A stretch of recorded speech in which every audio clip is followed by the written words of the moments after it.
un petit monde avec des interactions.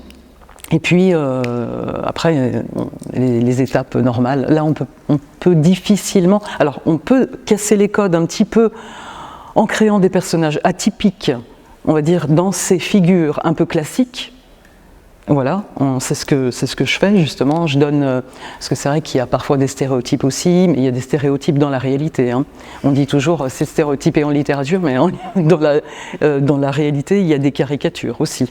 Et voilà, mais le flic dépressif et alcoolique, on le retrouve souvent, et ça, je sors de ces sentiers-là, quoi. Déjà en créant des personnages féminins, quand même un peu plus dans l'équipe d'enquêteurs ou de profilers, voilà.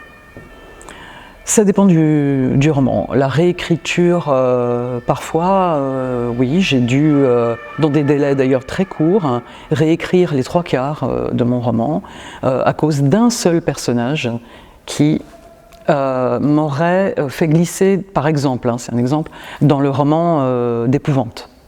Donc je ne peux pas passer du thriller au roman d'épouvante comme ça, hein. Il y a quand même aussi un lectorat à respecter, même si évidemment nous avons une liberté, et si demain j'ai envie d'écrire des romans d'horreur, mais à ce moment-là, voilà, ou j'écris sous pseudo, ou bon, mais une fois qu'on est quand même lancé, notamment en France, hein, je remarque qu'il y a quand même des étiquettes, un peu plus que dans les pays anglo-saxons.